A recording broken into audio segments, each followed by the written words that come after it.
Boom. We're live. We are live. We're here on Zoom. We're live on Facebook. Welcome, world. Bienvenidos. It's great to have everybody joining us. We already have people here on Zoom and watching on Facebook. Well, you know, I've been looking forward to this since we first communicated a few weeks ago.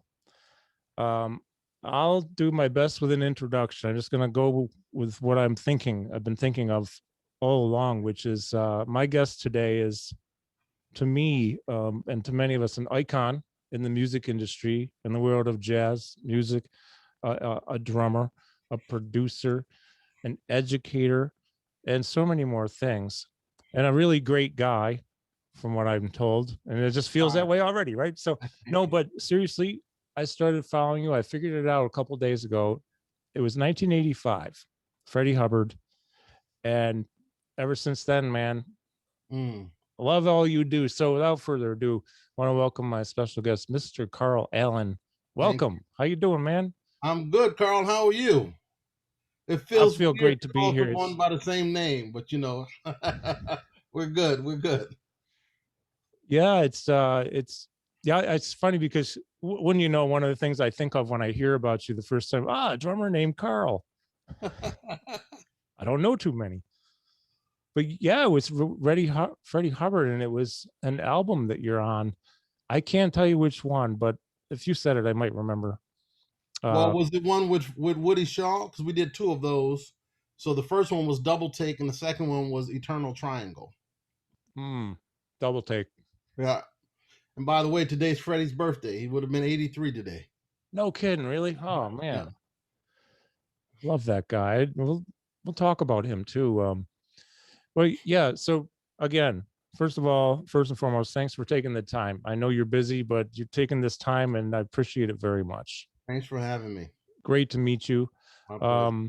We have people on Zoom. We have Antonio Guerrero, Chris Ravelli, Gregory Grover Jr. Welcome. If you have anything to say or anything, just type it in the chat box. Antonio says, hi, Carl. To you, not me. Hey, Antonio. Hope you and Laura well. And also, anyone watching on Facebook, if you have any questions for Carl Allen, please jot them down in the comments, and I'll follow the feed. So let's start with this thing that you just got appointed to, which I want to congratulate you very much for. This is fantastic. Please share with us about this. This is so cool. Yeah, it's very cool. I'm very honored and blessed. I accepted a position as the new endowed chair of jazz studies at UMKC, which is University of Missouri, Kansas City. Beautiful. Great program. And in fact, the gentleman who retired, he and I have been friends for many, many years. Great saxophonist, Bobby Watson. Oh man, I love Bobby. Yeah. So that's so cool. Yeah, in fact, I just saw a picture of Bobby maybe on your page. I've been following him for a long time, man. Yeah. In fact, if you go to his page, he did a record, and he's trying to sell 100 vinyl.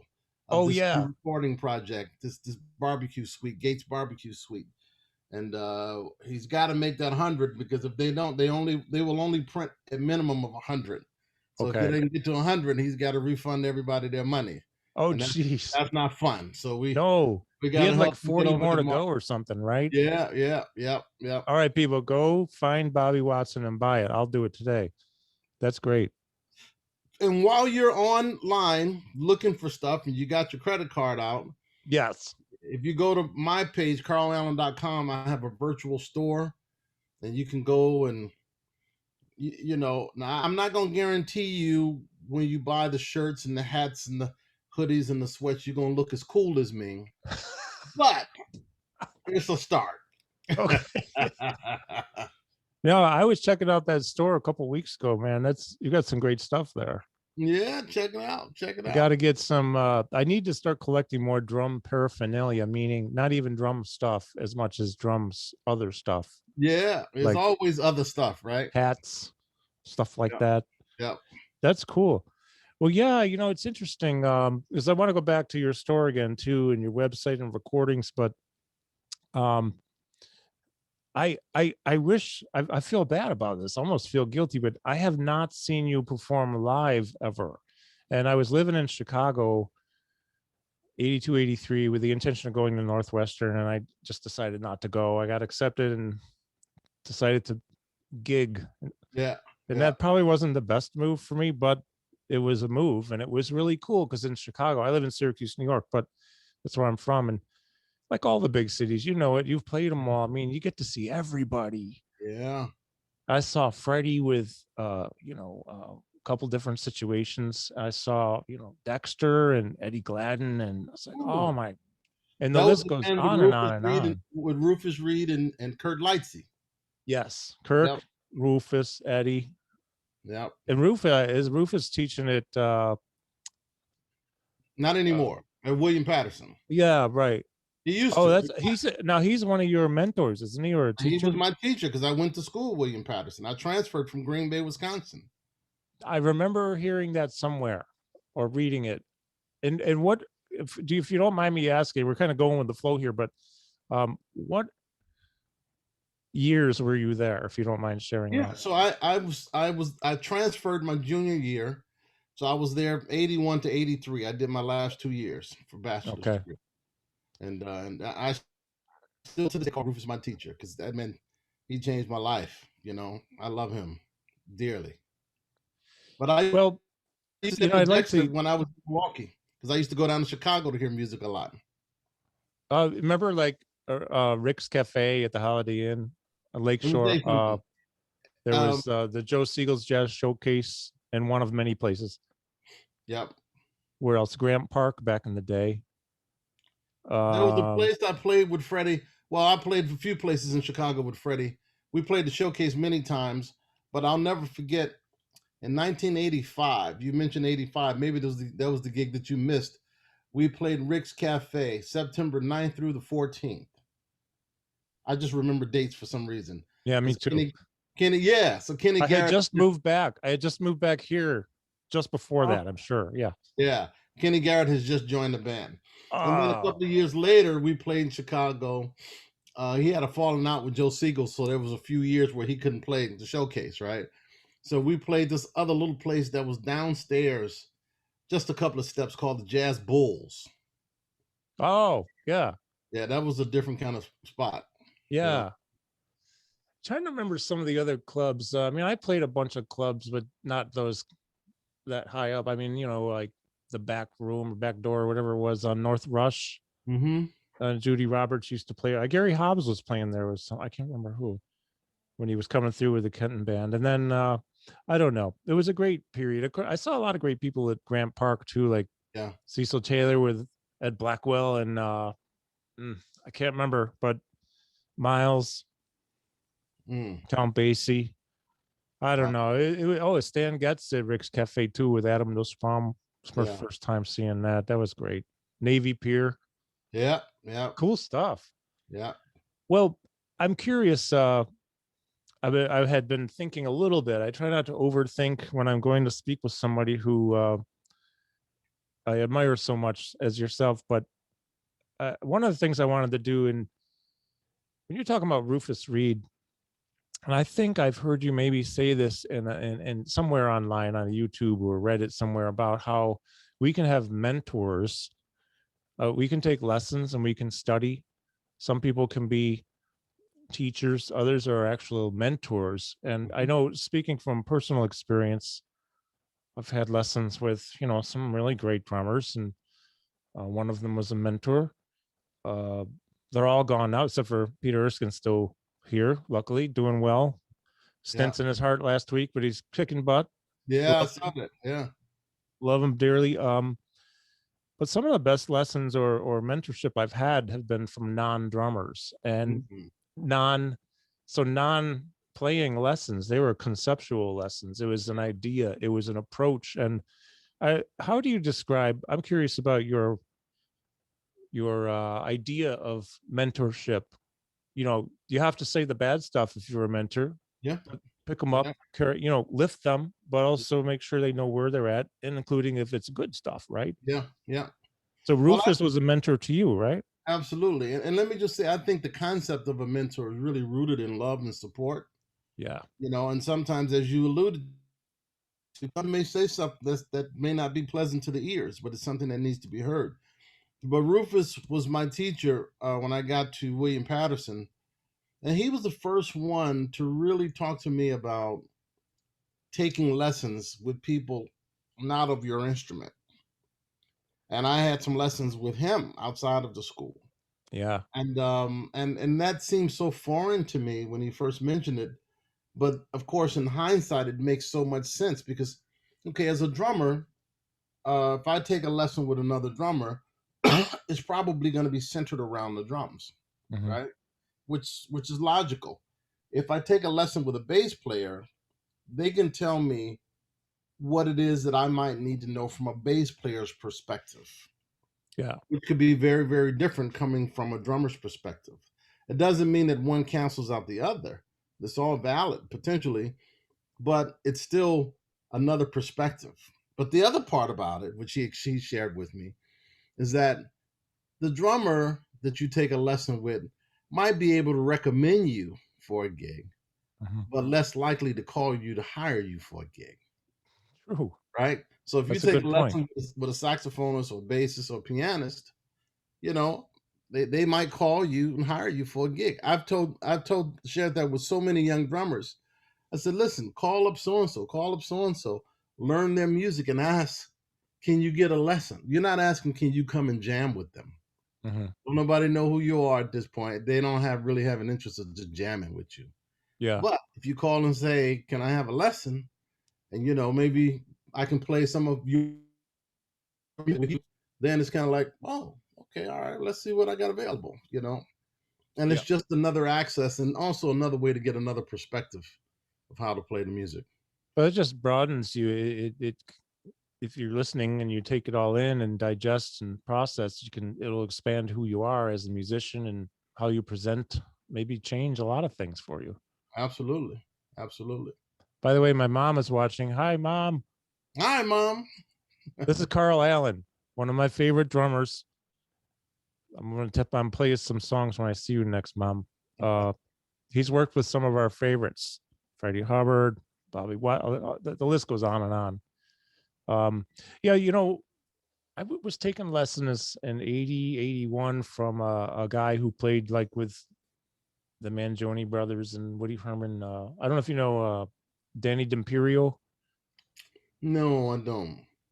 So I actually saw him the first time with Maynard's band back before Erskine joined. He's was coming more from a big band approach at the time, but he's done a lot of jazz trio stuff. And one of the things I loved about working with him is that he's a really good bass player. Oh, really? And he lives 45 minutes south of me in Cortland. So I would go to his house and I had a great bass player telling me how to improve my drumming, and because he's a great drummer. What a great experience. Wow. Well, that's what we call a double threat. Yeah. Those are the kind of people that many of us hate. Yeah. So pick one. But that's great. Yeah, I mean, he used to come up and do gigs here once in a while, and it was his trio, but he was never on drums. His dad played piano, he played bass, and he got some local drummer, and it was really cool. Nice to see that versatility. Yeah. So, I was looking, and I mean, I don't know where your discography begins and ends, but it's more than drumming. There's a lot of production you've done too. Is that right? Yeah. Yeah. I produced, I think about 72, 73 records. Mm-hmm. And I never set out to be a producer or anything like that.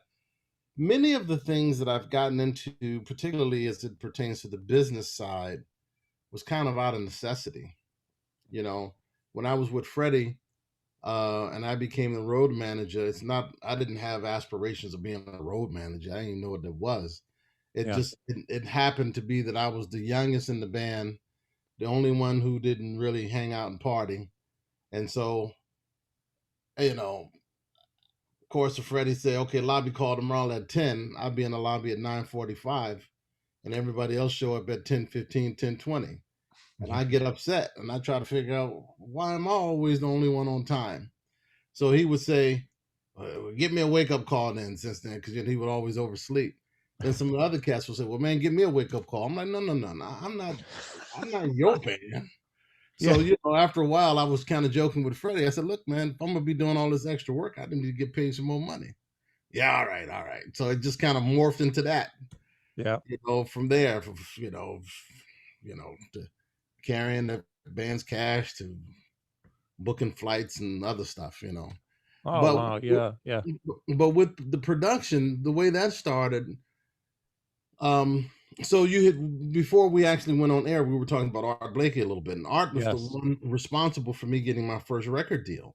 Okay. I was in Japan, and this guy approached me after a concert, my first time there, and said that Art had spoken with him about me. But so after we had agreed, that I was going to do this record for them, this was, long before internet and any of that. So the fax machine was new. Yeah, I remember that. And he said, "You got a fax machine?" I was like, "Yeah," and I didn't have one, so I would go to like a little copy center. Yeah, go to, and they give you a telephone number, and you can have a fax that sit there, a long thermal paper. So anyway, but he said, "Look, I can't make the first session, so just do it, and you'll send me the finished master." I was like, "Okay." I had no idea what that meant. I didn't know what a master was. I didn't know anything, but I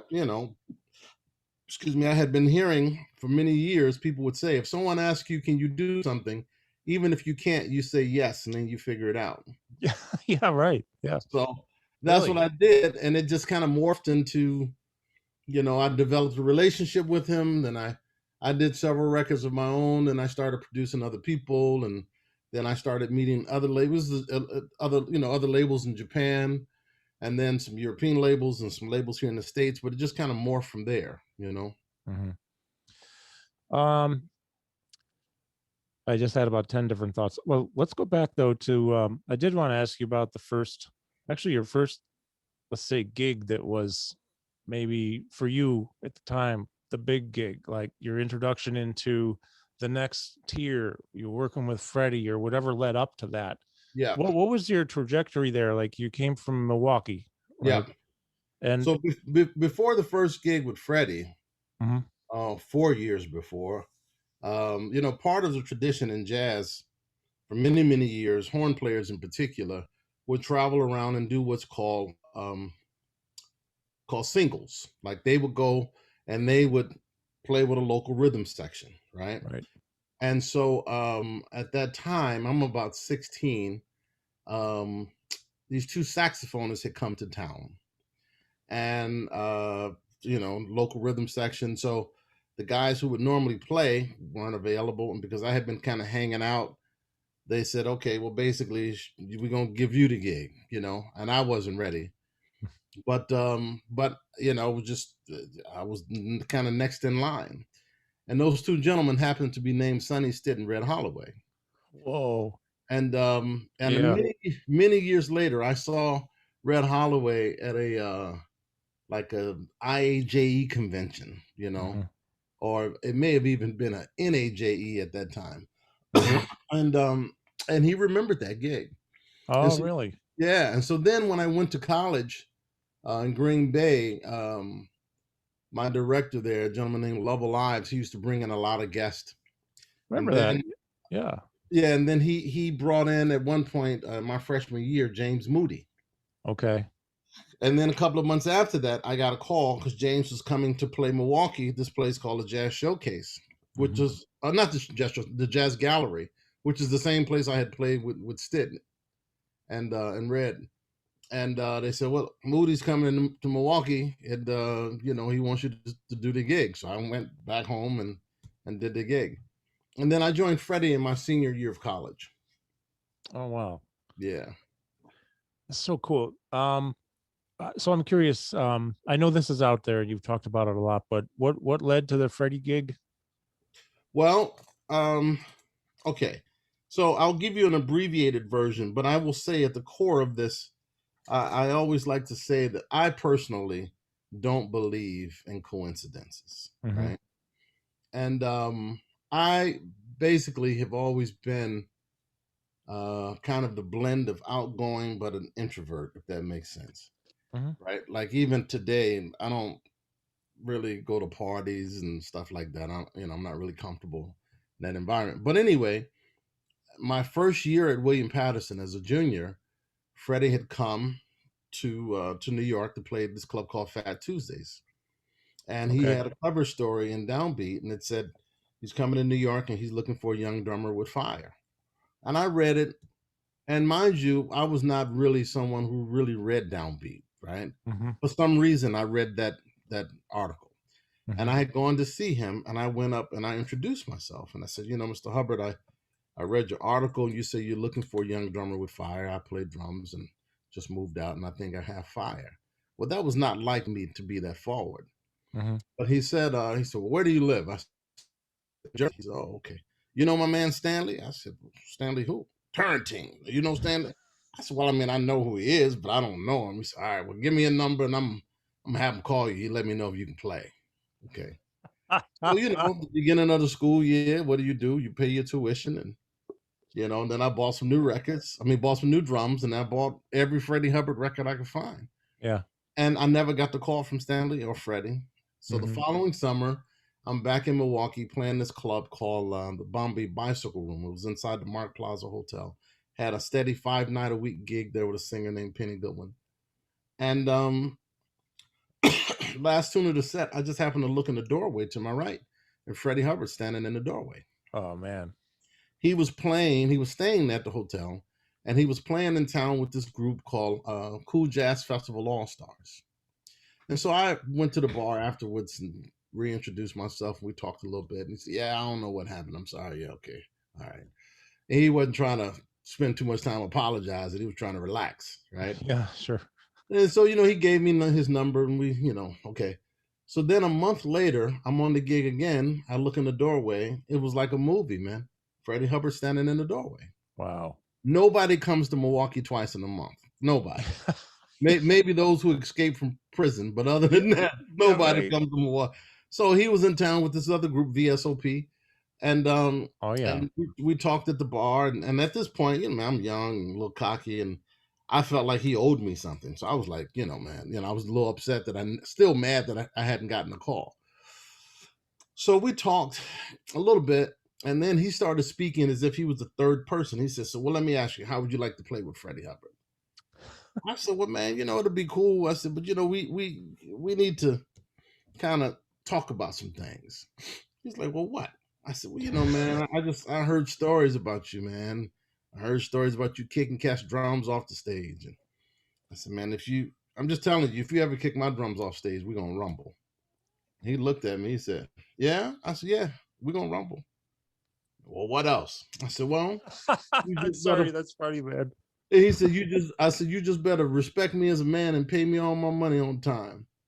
He said, yeah, what else? I said, well, that's it. You just make sure your people call me, right?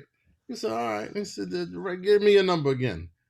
I said, okay. And then I walked out of the club. I got in the car, and then it was like I had a meltdown. I was like, man, what did I just say? It was like it wasn't even me talking. Yeah, right. And but a couple of days later, his manager called. Oh, really? Freddie's going to Europe and Japan. He'll be back, 6 weeks. But the first date is November 12th, in Greensboro, North Carolina. Can you make it? I'm like, yeah, I can make it. Yeah. So, but I'll tell you, and I stayed with him for 8 years to the day. And I remember several months after being in the band, we were just talking and hanging, and I really didn't feel like I deserved to be in the band musically. But I said, Freddie, I said, I gotta ask you, man, all the people you played with, I said, why did you hire me? He said, you want to know why? I said, yeah. He said, remember that conversation we had in that club in Milwaukee about the drums and paying you and all of that? I said, yeah. And I was about to apologize. He says, that's why I hired you. You can stand up for yourself. I appreciate that. Wow. I was like, that's right. You still better pay me all my money on time. We had a nice little laugh about it, That's that's a great, one of the things people love about, talking when I talk with people is the stories, and the stories are part of history, Yeah. Really the essence of this, we can talk about concepts. I love it. Musical concepts, approaches, education, all that, but history is like capturing just these kind of things. That's a classic epic story. Yeah, well, I'll tell you the thing that makes it so fascinating, not so much my stories, but just stories in general, is that this is a social art form. And when you hear the stories, you understand how important those relationships are, you Yeah. know, and you start to understand how people had an effect on one another, and it's not much different now than for as far back as I can remember. It's just part of the tradition, you know. Yeah. And now this is a totally non-relevant subject, but you and I are almost exactly the same age. I have my big birthday coming up June 5th. It's a new decade. Oh yeah, well, And the yeah, only so reason I say it's because your birthday's on your website, so I know you're cool with it, right? yeah. You're April April 25th. something. April 25th is a global international holiday. So Ooh. if anybody out here listening, go out trying to go to stores on the 25th and wonder why everything is closed, it's a global international holiday. Everybody's celebrating. Is it? Well, we'll see. No, It's Carl Allen Day. it's Carl Allen Day. That's right. I'm gonna be Carl Allen's 27. birthday. I'm gonna be 27 again. That's right. That's right. It's going to be, see, I'll be back from Mexico by then. Yeah, I come back the 22nd, 23rd, 4th. It's a Sunday. It's a Sunday Sunday. the 25th, everyone. Yep. Yeah, it's a good thing you come back before the 25th because the airports may even be shut down on that day. So we'll see. Oh man. Well, so I'm curious to know, playing with Freddie, what was it like energy wise? I mean, I have a story that I can share with you, but from somebody else who you know well, I'm sure, but I would love to hear what you say first, because what I've heard about working with him is it could be very intense. And I don't even mean between personalities or anything like that, just the demand musically. Oh yeah. And sometimes the volume maybe being pretty high, but the dynamics and just the intensity. Yeah. What was it like energy wise and all that? Very intense all the time. And I don't mean that in a negative way at all. I mean, Freddie was a very strong-willed, determined person with a lot of bravado. Mm-hmm. But what many people don't understand, a lot of that bravado came from him being insecure. And you would see this bravado, you're like, that man is not insecure. But he Mm-hmm. was. He was a Okay. very insecure person. A lot of times, and I love him to death, and this man changed my life. And so I have nothing but love for him. But I'm just saying, sometimes when you see people who have destructive behavior, a lot of that is coming from a broken place. And sometimes that broken place is a place of insecurity. Mm-hmm. The last time I saw him alive, I was at his house for about 5 hours in LA. And I'll never forget, he showed me his NEA award and he started to cry. And I said, Freddie, I never call him Freddie, I call him Hub. I said, Hub, what's wrong, man? He said, Carl, I've gotten Grammys and other awards, man, but this means the most to me. Mm-hmm. I said, why? He said, man, because the cats wanted me to have this. And I'm just looking at him like, I mean, he was like a little kid. He said, Carl, until I got this award, I always thought that people thought my playing was corny. And when I got this, it just told me that people appreciated what I was trying to do. Wow. And I just sat there and I cried to think that this man lived his whole life thinking something like that. Because I have never in my life heard anyone say that Freddie Hubbard's playing was corny. Me neither. And if I did, and I saw them in person, they probably would have fewer teeth after that. Yeah. I mean, really, I've never even thought of that as even being in anyone's scope to say anything like that. Yeah. And I couldn't believe he said that. I was like, and I had to have him repeat that to me a few times. I was like, what? I just couldn't comprehend it. I couldn't. It was unbelievable to me. Yeah. Well, I was talking with, here's the reason I brought that up. First of all, I wanted to know about the intensity. I get just from listening to him, and I have countless on vinyl of him, and then some CDs, not many, a lot of vinyl. And, through the years, from the Blue Note era in the 60s, some of the classic stuff, through the Keystone Corner, I think, and other stuff coming up right towards the end, basically. Yeah. And you're on a lot of it.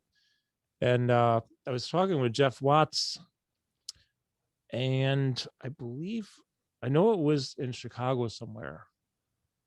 He ended up doing a gig with Freddie, and I'm pretty sure it was Wayne Shorter, just a 1-week stint. And it was first time playing with Freddie. And the way he described it was interesting. He said that first night I felt like I got my ass handed to me because the demand from them. I don't know if McCoy was on piano. I can't remember. I just know it was Freddie and I'm pretty sure Wayne Shorter. And he says, even the review in the paper next day said, well, looks like Watts might be a little out of his element. And he said, okay, I saw that review and I got upset. So I got to raise my own bar. He said, by the end of the week, the review was good in the paper and I felt like I was delivering, but it was intense. And It was a beautiful thing, though. The way he described it as a beautiful intensity. Well, and I'll tell you, and not to get into a, young versus old thing, but one of the things that a lot of the younger musicians, I think, are missing, having not seen or played with that generation, of what it's like to be on the bandstand with someone whose life was all about the music for years. Yeah. Because many of them for a long time, they weren't really making much money. So it wasn't about that. And it wasn't about, it was just about the music. And with Freddie, this is a guy played with Train, played with everybody, right? So, yeah, I just think about, for instance, Freddie was a huge basketball fan. Okay. And he really loved the Lakers.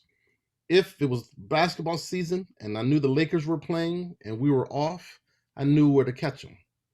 He was at home and watching TV with his Fender Rhodes set up in front of the in front of the TV. He's playing Fender Rhodes while watching the Lakers. Oh. Guaranteed. If he was off and the Lakers were on, he was at home watching the Lakers while playing piano. And so I say that because when we talk about the intensity, there was no on and off switch. It was just always music and going on. Now, the irony of it, I remember going to his house a couple of times when he lived in Hollywood Hills. And then one time I had gone over and I said, Freddie, man, I don't really know how I should take this. He said, what? I said, man, this is like my third or fourth time to your house. Go make myself at home. You give me a tour of the room or the house. And Briggy, his wife, give me a tour, blah, blah, blah. I'm hanging out by the pool, and I haven't seen your music room yet. He said, Carl, what are you talking about? Because I didn't see any records in the house, right? I said, your music room, like where you listen to records and where you keep all your records and stuff. He said, Carl, I don't keep records in the house. I'm like, what? He said, no, I don't listen to records at home. I listen to the radio. I was like, what? Wow. Right? It floored me because there are a couple of guys on that level that I met that only wanted to deal with music on their terms. That's how personal it was. I see. Yeah. Another person like that for me was Jackie McLean. Because when I first joined Jackie, I was so excited and I always wanted to know what it was like with him playing with Donald Byrd and Art and all these different people and Tony when Tony was 17. And every time I would ask Jackie about music, his answer would have something to do with boxing. Oh. And it threw me. I was like, now I noticed he, during the day, he was always looking in boxing magazines and, reading boxing magazines. And I would say, man, so when you and Donald Byrd were playing together, man, a lot, what was that like? He said, man, Pernell Whitaker's going to kill that boy tonight. I'm like, what? Another time I would say, so when you were with Boo, y'all used to drive everywhere. What was that like? He said, man, Mike Tyson, he ain't as tough as he used to be, but it's just like I felt like I missed something. How am I getting these answers? What are you talking about? Right? Interesting. And then his wife said, Carl, Jackie's only going to talk about music if he feels like it. I was like, man, I wish someone had told me, because I was ready to go lay on somebody's couch and pay some money. I thought I was having a breakdown or something, you know. But no, man, that was a lot of guys like that, man. It was, the music was just that intense for them that they had to find a way to manage how they and when they dealt with it. Interesting. You know, so the boxing thing is really interesting. I know quite a few musicians, jazz musicians into boxing, and I'm really lucky because back from maybe, oh, Joe Locke is here. What's up, Joe? Joe says, love you, Carl Allen. Joe, you're the man, my friend. I'll talk with you one of these days. We have, so actually, let's take a break. I'm going to read. I saw him with that hip purple suit on, and I know where he got it from too. Thanks for hipping me, he says. Oh, that's cool, man. Joe Locke, man, I love that guy. Holy crap. Joe Locke is here. Bad cat. My friend Angeles in Monterrey, Mexico. Bienvenido, mi amiga. ¿Cómo está? ¿Cómo está Sophie y Ernesto? Brian Kirk. Do you know Brian Kirk? Absolutely. Brian Kirk says, Freddie Hubbard told his dad, Willis Kirk, I'm imagining, from me, that you were by far Freddie's favorite drummer. Yes, sir. And Brian told me that before, man. He told me that before. It made me cry, man. It really did. I can understand why. Yeah. That's heavy. Yeah. That's real heavy. Especially with what you just told me about Freddie and how he manages music and he thought his playing might have been corny. I mean, that's heavy. Yeah. Who else is with us? We have Giovanni Pagano, who's a friend of mine. We have some other, and then also on the chat here, we have Antonio was asking, how was the recording with Renee Rosnes? Renee Rosnes. That was a record. Yeah. Chris Potter and Christian McBride. I did a record with her last week. And my favorites, man. Holy, I'm sorry I'm interrupting, but I saw that post, and yeah, it's with Christian, and go ahead. Yeah, no, it was incredible, man, because the funny thing is many of us were nervous because we hadn't been playing, right? But Renee is such a brilliant musician and composer, and she wrote all of this beautiful music that had never been played before, and it was really, I needed it. It would just really cleanse my soul. It challenged me, but I loved it. It was a lot of fun. And I think it'll be out like the end of August, early September.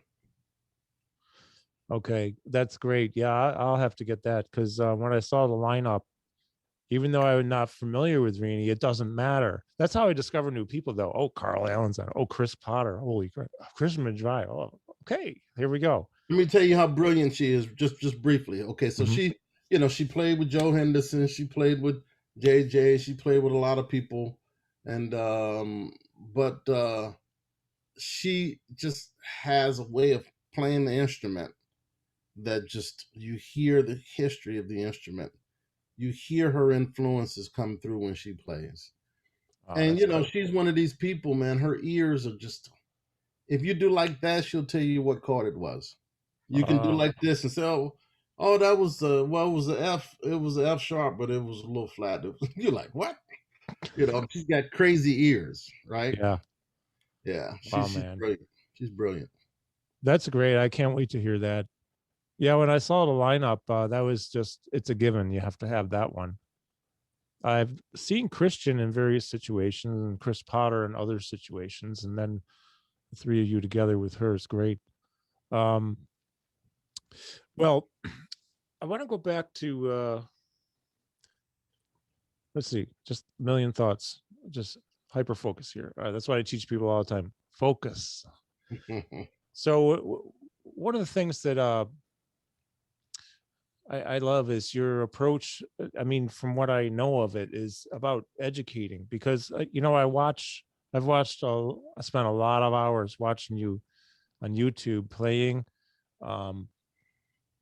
delivering concepts, ideas, education. You're a great educator, and again, bravo on this position, and you're well deserved because you're the man for the job. Thank you. You can help to lead others and crank out some great education. But One of the things I love that you talk about is something I learned a long time ago that I just decided to be a rebel and not do it, which is ridiculous, is to sing the head while you play. Oh yeah.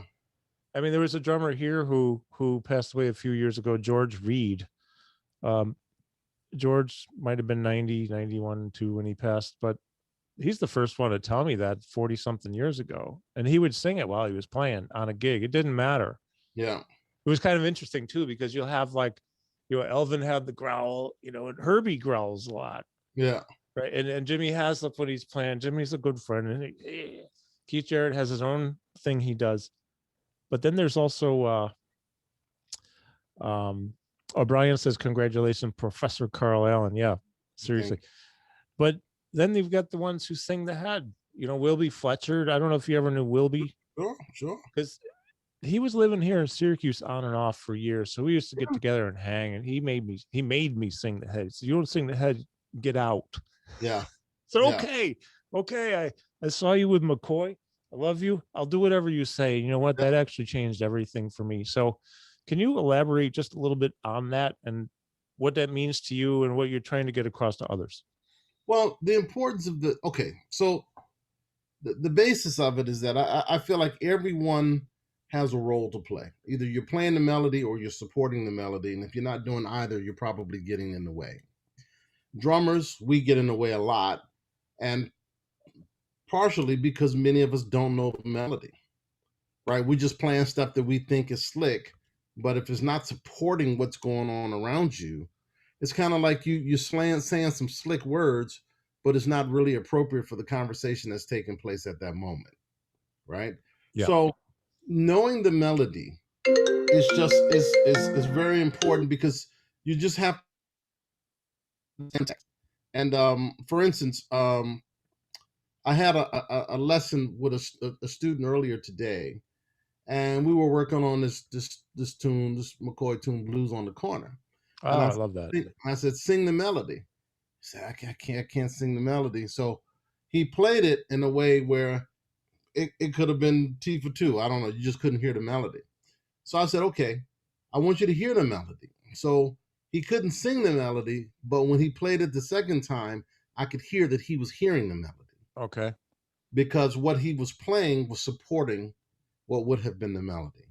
All right. And so it's just, to me, it's important to be able to play the melody so that you can understand how you're going to orchestrate and support those around you. And see, so for drummers, I just think it's important to be able to play the ride cymbal while singing the melody or playing the melody. For bass players, you should be able to walk the changes and sing the melody. Yeah. And why is that important? Well, because part of the function of the bass line is to support the melody. Right? Now I'm talking about in a straight ahead jazz situation. If you're playing, bluegrass or purple grass or whatever, it might not be, might not apply. But I'm just saying. So again, understanding what it is so that you can all, because to me, when we play music, we're having a conversation. And I think you have a more intelligent conversation if everyone who's involved in the conversation is familiar with the subject matter. Brilliant. And the melody is the subject matter. I'm not sure anyone could have ever said it better than that, what you just said just now. Oh, thank you. Understanding the subject matter. By the way, Marcus is with us. Marcus Sroge. Oh, hey, Marcus. Marcus, thanks for joining, man. Yeah, this is well, I mean, it all makes sense. So I just found out last year, this is totally off the point, but this is also kind of a joke. I was a breech baby. I was born backwards. This is a fact. Okay. And guess what? I've done everything in my life backwards, and I understand music now better than I ever did. Wow. Not because I'm older, because I started trying to be advanced fusion and I won't mention any names, but I had a lot of fusion influences. I love them all still. Mm-hmm. However, I didn't even get into Miles till I was like 17. And then I heard Tony, and then I went backwards in time very slowly from the 70s, Weather Report, Mahavishnu, Return to Forever, Headhunters, to back eventually to the 60s, Mm. and way eventually later to the 50s, and then even later to like, you know, Baby Dodds and Sid Catlett, some of these other ones who I just really honestly just recently kind of, well, because Jeff Watts and Dennis Chambers told me, you got to check them out, you got to know where it came from. I said, okay, I will. And I did. And you know what? It really helped me to build a better foundation at 60 years old than I went backwards. But I guess the reason I'm saying that is because what you just said is so eloquently put about understanding the subject matter, which is something I completely missed, even with a lot of great teachers. I'm a slow learner.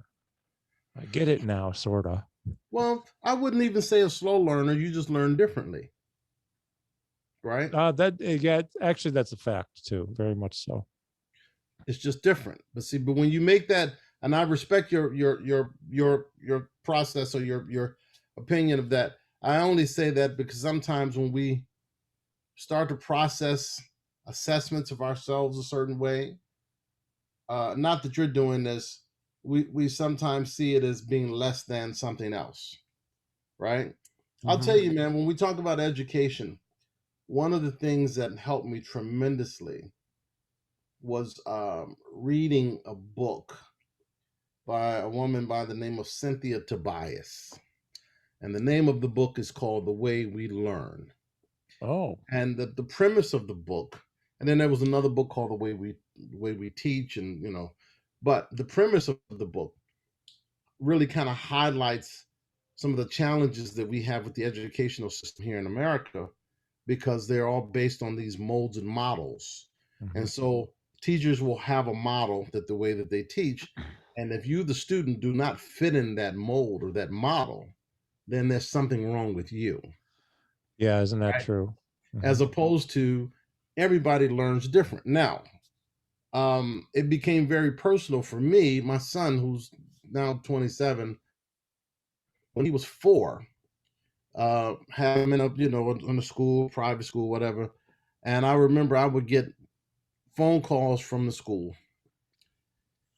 saying, you know, we really need to, you know, Jordan is acting out. And so this went on for a while, and then they said, look, we you know, we really would like for you to have him tested. We think maybe there's some challenges, right? He's 4. And so I said, like, well, what will you have in mind? Well, we want you to have him for 6 months with a speech pathologist and a child psychologist. And so I said, yeah, okay, we'll do that.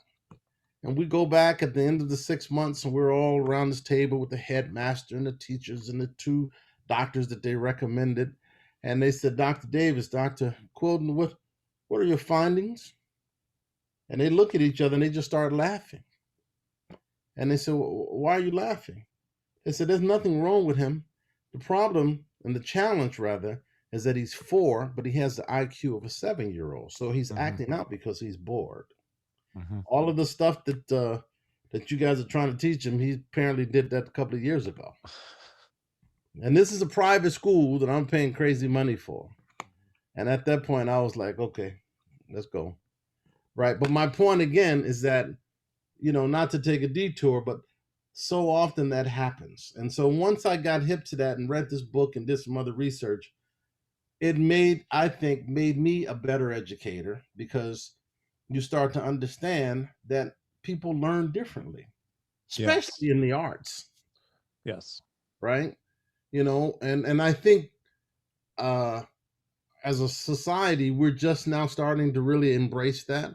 They're starting to do away with standardized testing and so many other things, because they realize, you know, not everyone tests well. It doesn't mean that they're not smart. They learn differently.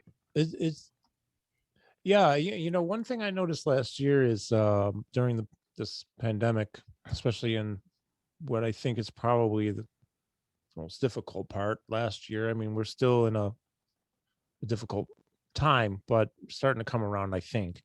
But they did away with some standardized testing to get into colleges. And so not every place, I guess, I don't really know, but I mean, I had a similar situation with my son, who's very successful now and doing extremely well, very focused. He was bored when he was 4, 5, 6, 7, 8 years old. And until he got to high school, he was in trouble. Not bad, like legal stuff, just, principal office calling, Mr. Sterling. Yeah. He was just bored. Yeah. But this whole thing about learning, and I'm still learning more about myself and how I learn, but also trying to learn how people I help in my neurorehabilitation, how do they process? Because I want to match them as closely as I can to their best learning modality. And there's always more to learn about teaching and learning. But I'm curious, in your business, in the music business, do you have a way of going about, let's say, assessing how somebody learns? Do you try to somewhat tailor a class or situation or a lesson to lessons one-on-one, you can probably do a lot different, but if you're in a classroom, how do you deal with different learning modalities? Oh, well, for me, the basic premise is that you try to meet people where they are. And then you try to think about what is the end goal. In other words, what is it that you would like for them to have learned when this class is over, whether it's a 1-hour class or 16 weeks, whatever the case may be. And then you realize that you have to, because the part of the beauty and the challenge of teaching is that you have to find multiple ways to be able to get the same point across, And so some people are more visual, some people are more auditory. Some people hear it and they'll get it, And so it's about trying to get to know each individual. And sometimes that just comes from having conversation. Yeah. Okay. I remember I had a student a couple of years ago, and her mom was explaining to me, which was really a challenge, that because I had not encountered it, that when her daughter would hear music, she would see colors. Oh yeah, right. And because up until then, this is a couple of weeks in, I couldn't understand why she would never have the assignments ready. And then once I got that information, then of course my approach changed. Right. And very talented student. But the thing that makes me feel bad is that when people who learn differently, and I'm not even going to say they have challenges, let's just say and they're in environments where that's sensitive excuse me, that sensitivity is not there. A person can easily be labeled or kind of pushed aside, and it's there's so many talented people who kind of fall to the wayside because of not being in a supportive environment. Well, and I'm sorry, I'm looking around here. There's a book I wanted to show you. I'm wondering if oh, here it is. So,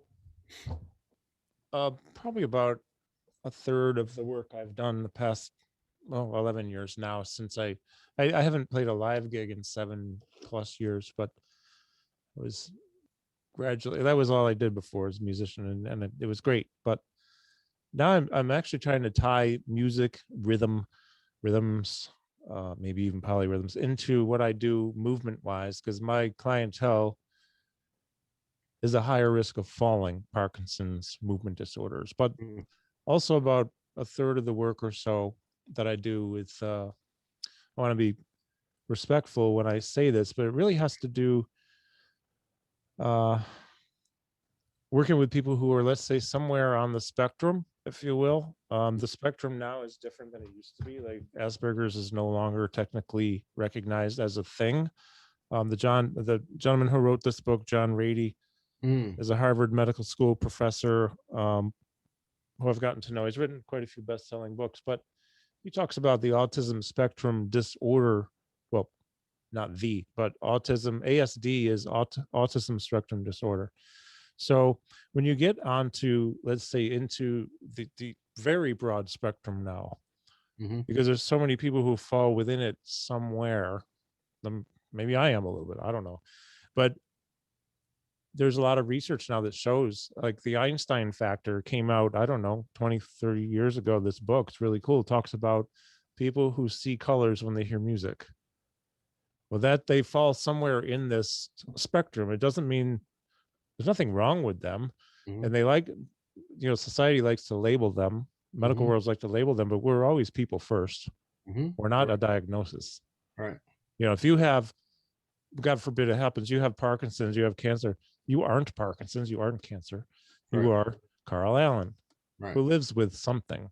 Same thing with autism. But this book here, it's been really, really cool. It's really like a textbook. I can shoot it to you in an email or something, but Handbook of Neurologic Music Therapy, not your normal music therapy as we know it, taught in schools. And this talks so much about how, this kind of like segueing in my long-winded way of this music and rhythm and what it can do to change brain chemistry. It can actually change the hormones and the in their different ways. You can be listening to it, you can be moving with it, walking with it, dancing with it, you can be creating it by yourself, you can be creating it with a group. And all of those lead to this brain chemistry changes on various levels, which is actually can be very healthy. Oh, actually, it is very healthy according to the research. That book is a textbook. It's not just a read, but they talk about. Finally, I'm getting to my point. Learning in different ways. And it's so fascinating. So, have you had experience working, let's say, with any? I always want to be politically correct. Special populations, if you will. Let's say it's learning disability or autism. Other than it's 5 in o'clock. a private lesson, something like that, me in a master class. I remember several years ago now, when I was teaching at this other school, we did a jazz camp for the YMCA, I believe, in Washington, D.C. And I remember we would be in a master class. In the middle of the class, you would see 2 or 3 kids just get on the floor and start rolling around. I was trying to figure out what was going on.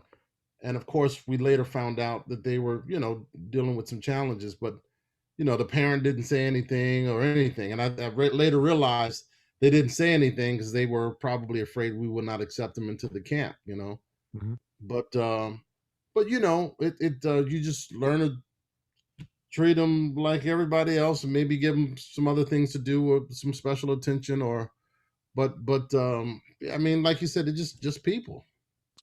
I was talking with somebody of all places in Bolivia today. Said people all over the world. One of my favorite people and musicians is here, Mr. Mark Mondesir. Oh, Mark, how you doing, man? I owe you a phone call, brother. I'm spacing out. I told your brother Michael I would. We were going to connect. I promised this week. Mark is a man of he's so wonderful as a human and such a great player. Absolutely. I haven't seen him in so long. Great to see you online, my friend. Wow, man. I hope you're doing well, Mark. I finally back to his full schedule post-COVID and long hauler COVID stuff, and I am slammed, but I am going to make time. We'll talk. I owe him big time. Yeah, I met him many, many years ago on one of my first trips to Europe with Freddie in London. What a sweet man. What a real gentleman. What a great human. Yeah. So I'm glad you're here, Mark. You will hear from me. Well, it's interesting, because we're always people first, and I hate to see people diagnosed and people treated. I don't mean special, like some people don't need some extra help or anything in any way, but it's just hard for me to say sometimes, but talk to me like I'm a person, I think is what they would appreciate. Yeah. Well, without that level of sensitivity or insight, it's like one is living their life as if they're perfect. Yeah. And that's why, some of the terminology is a bit painful when you say, oh, something's wrong with that person, or it's like, well, what makes you right?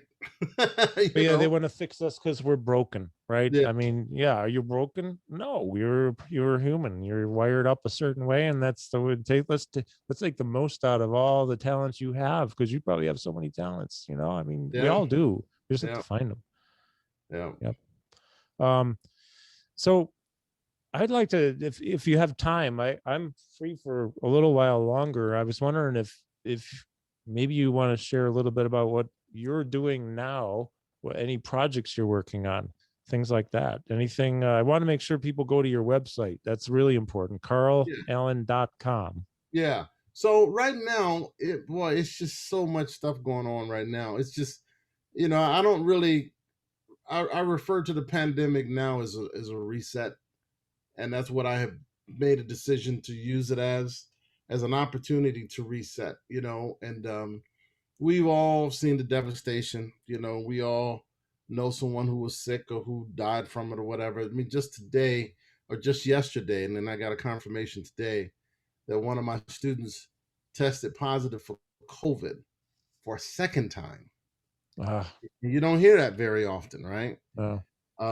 This person had it in January, and then they tested again yesterday for it, But anyway, when this all started, I just said, I just want to be better when it's over, man. So I just use this as an opportunity to reset, just to take care of myself. What can I control? Okay. So I can sleep better now. I can eat better now. I can work out. I can lose some weight. I can read some books. All of the things that I'm always talking about, I wish I had time to do that I didn't have time, because nothing else, COVID gave us time, right? That's for sure. So, but that, and, and practicing more and writing and just trying to be ready for when this stuff starts to open up again. So musically, there's a lot of things that I'm working on in terms of projects. For instance, when everything got shut down, I had tours coming up with this Art Blakey tribute project that I had. Yeah. But some of that will be rebooked for later this fall and early next year. There's other stuff, some other tours with Christian McBride and Benny Golson and some other stuff that I'll do. Oh, cool. That have been rebooked.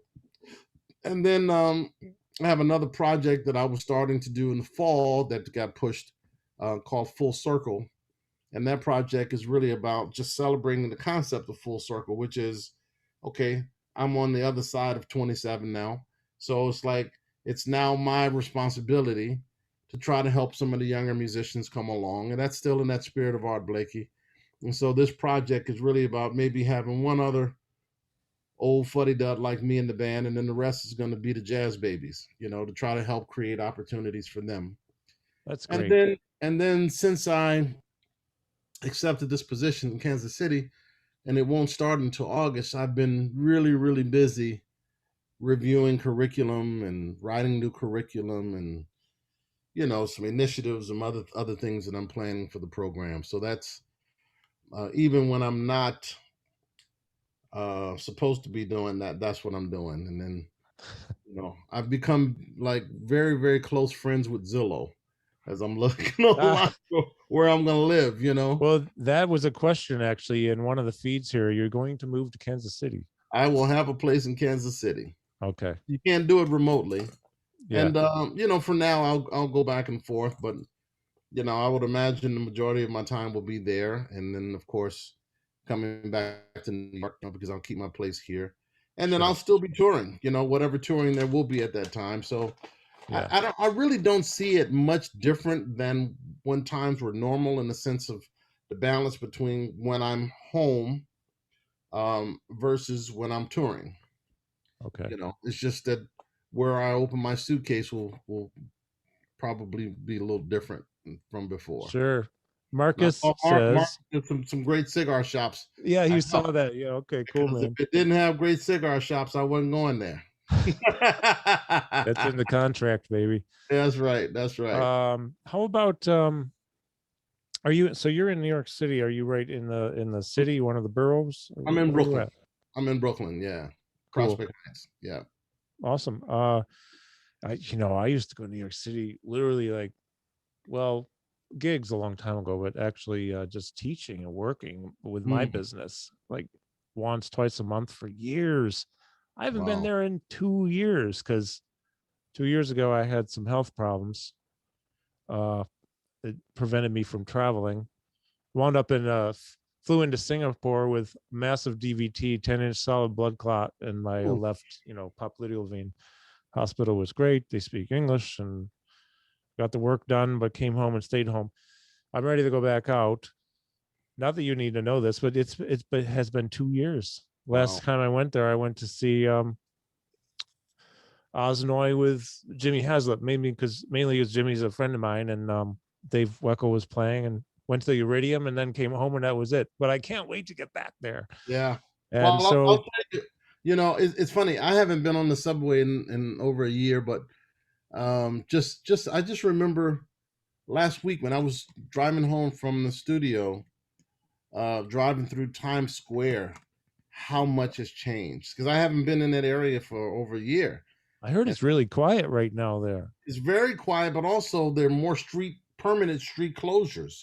Oh, I don't know if they happened before COVID or during COVID. I don't know, but I'm just saying New York for quite some time is starting to look very different from, say, years ago. And I yeah, think with this pandemic, it's even more so. Just stuff is just different. yeah, Foreclosures and stuff, we're going and seeing all these boards on the stores. It's very different to see. right, right. Yeah, I've heard that from some of my friends who live there too. Um, well, just a couple more questions, if you have a second. Do you Mm-hmm. have any? So folks, we didn't discuss anything beforehand, because I do a lot better if I don't have to think too much, and I go with the flow. Or my improvisation, I guess. Do you have any particular story, gig, music related, or not, but music probably, just maybe one of your most favorite situations musically, or favorite gigs or experiences, or just something that stands out that you'll just never ever forget, ever? Well, there are quite a few. Um, hmm. Well, they might be kind of boring for most people. I'll tell you. I'll just tell you the two first that come to Sure. my mind, because it's a lot of them. People love this stuff, though. They love to hear these things, so it will not be boring, just so you know. The first time I played a night in Tunisia with Dizzy was like surreal, Oh, it had to be. and like playing Blues March, or I remember Clifford with Benny Golson. It's just, when you think about it, you grew up listening to these records, reading the liner notes and looking at multiple covers, and now you're playing that song with that person who wrote it. It's just Imagine like an that. out of body experience. Well, that And I can completely appreciate that. That's just, yeah, I can only imagine what that would be like. And by the way, Marcus, he was asking how you got the gig with Freddie. Marcus, we talked about that. So I will post this on YouTube by tomorrow, and post the link, and I'll tag you so you can hear that story. It's a really great story. I love it. yeah, Yeah. and So, I'll tell you, another time, shortly after coming to New York, I was walking down some street in Manhattan, and I see across the way Billy Higgins. oh And God. I go and I approach him, and Mr. Higgins, I'm just a fan, blah blah blah blah blah. And he said he had heard of my name before. So he said, "Well, what are you doing right now?" I said, I'm just walking around." He said, "You hungry?" I'm like, "Yeah." He said, "Okay, come on, let's go get something to eat." So we went to Chinese restaurant, and I just remember I just kept staring at him, and he would look at me and say, "Eat, man, eat," because I just kept looking at him. I was just so nervous. And so he said, "You got a question, right?" I said, "Yeah." He said, "All right, go ahead, ask your question." So he's eating the soup. And I said, "Mr. Higgins, how do you have like longevity in the business?" And he stops eating the soup. He looks up for a minute. He says, "Drink plenty of water." I said, "What?" He said, "It helps keep you regular. Drink plenty of water." I was like, oh man. That's classic, man. But I remember shortly after that, in that conversation, he was just saying, "Listen, you know, he said one of the problems I have with a lot of younger guys is that they become too selective about the gigs." He said, "Right now, nobody knows who you are. You need to take every gig you can get." He said, Uh-huh. "Even the worst gig," he says, "is better than laying bricks." Yeah. I said, "Laying bricks." And then, I figured out what he was talking about. But yeah, it was just, he was just such a beautiful, kind man. And I he would always, love to have seen him. I didn't have that. Never saw him. yeah, I he was, just look. I'm glad I got to see all who I I've seen, and a lot of that was Chicago or driving to New York. Roy and Tony and Elvin and. So you grew up in Chicago? No, I grew up in Syracuse. Okay, when were you in Chicago? I was there 82 to 84. So maybe this is around the tail end. I'm not sure when he passed. Did you know Wilbur Campbell? No, from Chicago. From Chicago, yeah. What did he may play? have passed by then. I'm not sure, but he was great drummer in Chicago. Now I can't say that I knew him or of him. There were some really good players in Chicago. Jeez, of course, it's Chicago. It's a big city, but yep. Robert Shy was another one. And the drummer used to come to Milwaukee and do all of the gigs. Joel Spencer. Oh yeah, that name I know, because I used to go up to Milwaukee all the time. Chicago, yeah. Yeah, well, I won't say it on air, but I had a few experiences in Milwaukee. Okay. Good ones. I remember most of them. That's good. That's good. Man, that's 40 years ago almost. Yeah, it's interesting how it's sad though in some ways, but people like you move forward. You find ways. You make the best out of situations. How things have changed so much. The gigging scene altogether, even pre-COVID, was different. Touring has been different for people, but the local scene has definitely been in a lot of places. It's not what it was. Not that it should be what it was, but I miss the days where gigs where you can go out every night of the week and see somebody great. Just like one of my idols is playing at the Iridium tonight, or Joe Siegel's, like Max Rhodes. I remember seeing Max there with Cecil Bridgewater, Odeon Pope. Yep. I love him. I interviewed him years ago on a radio thing I used to do up at the university. What a blast.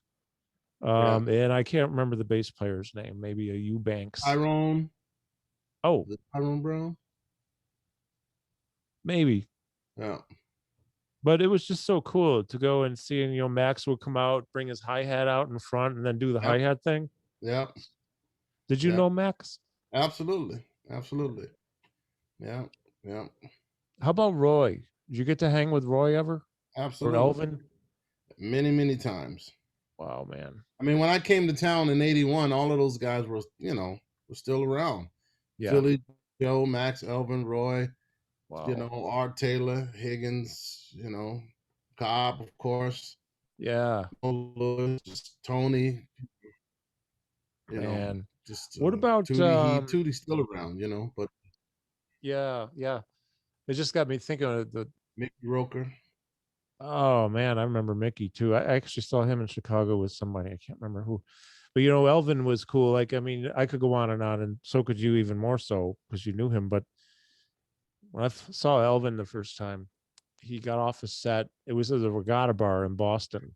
You ever been there? You played there? Times, yep. In the Charles Hotel, right? So Charnette Moffat's on bass, I think. Pretty sure.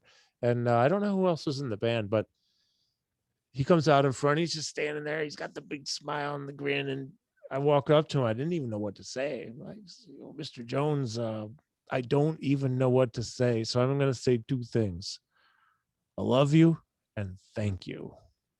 Oh, man, give me a hug. He gives me the Elvin hug. And you're drenched with sweat. Yeah. Who was I talking with recently? Said that the same thing as you're drenched with sweat. It's like you just did the gig, not him, right? Yeah. You're all drenched with sweat, and I held my tears back until I said goodbye. And then I went out in the courtyard there, over by the restaurant place, the seafood place, and I cried. And I called one of my best friends here and said, "Dude, Elvin just hugged me." Wow. I'm never gonna take a shower again. I mean. It was just, it was a moment I'll never forget. Well, see, when you were talking about the intensity of Freddie Hubbard, that was a time where you did not leave the bandstand dry. I never saw Elvin, Higgins, Art Taylor, None of those guys. When you've left the bandstand, you drenched. Mm-hmm. You know, and that was just what it was, because you just left everything on the bandstand. Mm-hmm. You know, I'll never forget, man. I was playing this club called Bradley's in New York, and Elvin used to always just call me Alan. So he had come and he sat in, and they didn't have a stage, so the drums are just on the floor, kind of pushed up against the piano. And Elvin is playing. He's like, Alan, I like the drums, but they won't stay still. Because as soon as he hit the bass drum, the drums just go sliding, you know. But Elvin was really something, man. He was really, really something. Well, you know, one of my favorite conversations with him that I've seen might be in that documentary. I don't know. There was one done in the early 80s. I think it was during the Joe Farrell, Steve Grossman band kind of thing that he had those guys in. I can't remember exactly, but the interviewer, actually, he did his best. He wasn't necessarily the greatest interviewer, but neither am I. So the guy's talking and he's Mr.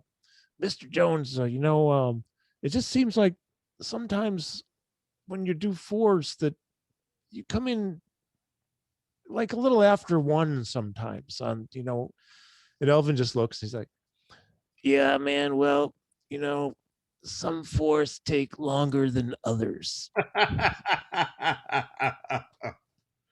That's and Mark Mondis is saying a different drummer. That might be where it is, Mark. Yes, came out in 77. That's what I thought you were talking about. That might be it. And Elvin was talking about how every drummer cymbal has a color. Yeah. Oh, yeah, right. Yeah. I remember when I first heard that, I was in high school, and he was talking about how, and this one is yellow and this one is red. If I hit them together, I get orange. Whoa. Oh my God. Man, I love these stories. I love him. I just, only met him the one time. And man, my heart goes out to him, and so much, you and Freddie and Train. My God, the list goes on and on, because your hearts come through the music. It just, but I'll tell you, when I listen to Carl Allen, I get the real Carl Allen delivered to me through the music. When I listen to Elvin, that's authenticity, man. And it's a beautiful thing. It's so special. Well, I'll tell you, I say in almost every interview I do that you won't find, I've not yet found, a stronger community in music that exists than that between drummers. And became aware of you by watching the thing that you did with Tane, and but see, you mentioned something earlier. You mentioned Tane, and you mentioned Dennis Chambers, two really good friends of mine. Yeah. And those two guys, man, are really, really deep. Not only are they master musicians, but their knowledge and depth about the music goes so much further beyond what people associate them with. Yeah. Sometimes I'll talk to Dennis, and we'll talk about Elvin the whole time. I mean, like, in depth. Yeah. See, people see Dennis, oh, he's the funk fusion guy that can, yes, but he's much more than that. Yeah, totally. And guys don't know. I'm sure you know from doing an interview with Tane.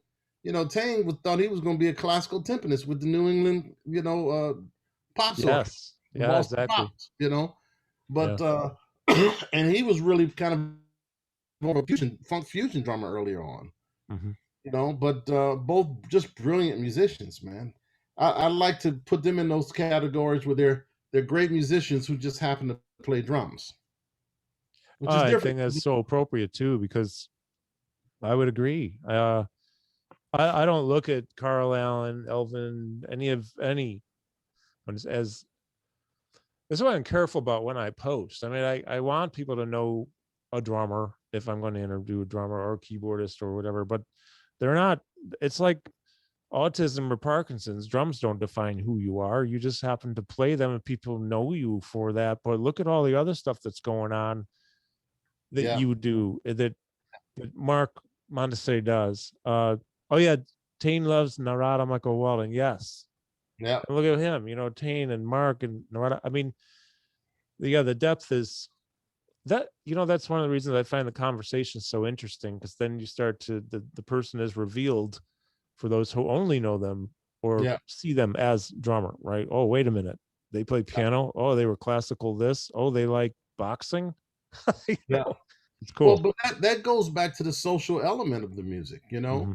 I mean, and one of the reasons that Mark knows that about Tang, because they've hung out. Yeah. It ain't just let me text you or let me send you a DM. No, physical hanging. Yeah, that's the real from deal. Each other, sharing a bottle of Pellegrino or whatever the bottle of spirits might be, whatever it is, but you hanging. Yeah. You know, I mean, we're talking to 3, 4 in the morning. That's how that's how those bonds start to happen, man. Yeah. I remember one time, man, back in the 80s, I had gone to the Blue Note, and it was a double bill with Tony Williams and Billy Cobham. And man, I happened to walk in the club, and there's a corner of some guys that look familiar, and it was Tane, it was Kenny Washington. It must have been about 17 drummers there. Oh wow. And it's not like we called each other, hey man, meet me at the Blue Note. That was the night that everybody just showed up. Yeah. We were all in the corner together, you know? Wow. That kind of stuff, man, you remember for 50 years, man. Those are the most special kind of things. Yeah, Miles. So Mark says Miles called jazz social music. Yeah, what it is. Yeah, the Mark has a cool story. I'm just going to mention it real quick. I'm sorry. He's talking about being, I think, in South America somewhere at a jazz festival where he's hanging out with, who was it, Mark? It was Tony Williams. All of you had birthdays kind of around the same time, and it was like these 5 drummers hanging out who are all, you know, my heroes, some of my heroes, and late 80s, cool hang. I love like those kind of situations are they're so special. And you're right, I'm old school. I'm going to be 60. It's like I like the physical hangout, talk, spend hours together, not just text or Zoom or whatever. Hang out. Yeah. It's awesome, man. Well, you know, maybe somewhere down the road we can do part 2 because there's a lot more to talk about. Absolutely. We got to do that at some point. You're really busy, and I appreciate so much that you took this time to join me. My pleasure. I really respect you so much as a person, first and foremost, but also for all you do for music, for everybody, the music you put out there, the body of work you've amassed over the years is just so amazing, including the education and the you know, talking about mentorship and the value in that, how important that is, just everything. So thank you very much. Thank you. And a big shout out to Mark. Mark, I love and miss you. It's been too long, so we'll connect. But thank you everybody for checking this out, and keep supporting what Carl is doing, and keep supporting what Carl is doing. Yeah, Carl. Mark just posted a little comment here. I'll just read it. It was Tony Williams, Dennis Chambers, Will Kennedy, Alex Acuna. Dennis and Will share the same birthday. Tony, Alex, and Mark Monsters share the same birthday, and they were all hanging out for like, it wasn't like 10 days or something. What a trip, man. That's just epic. Wow. Awesome. Mark, I'll be in touch with you. You have my word. I will not disappoint you again. I've been forgetting everything. But anyways, thanks again, Carl Allen. I appreciate this so much. Thank you. Keep up the great word. We should have a contest. So everybody's going to go to my online store and get some Carl Allen swag with the hats and the shirts and the hoodies. And then they can post up who looks the hippest in the Carl Allen swag. And whoever wins will have bragging rights. Okay. There you go. All right, brother. Well, thanks again. Thanks everyone who's watching. We've had a lot of people here, a lot of nice comments. I appreciate this very much. It's just capturing history, man, with one of my favorite musicians and icon in the business, Carl Allen. Thank you all. Thank you, Carl. Let's stay in touch, okay, man? And bravo and congratulations. Good luck in Kansas City, my friend. Thank you. Thank you very much. Appreciate you. You got it. You too, man. Take care. Thank you now. All right. Bye-bye.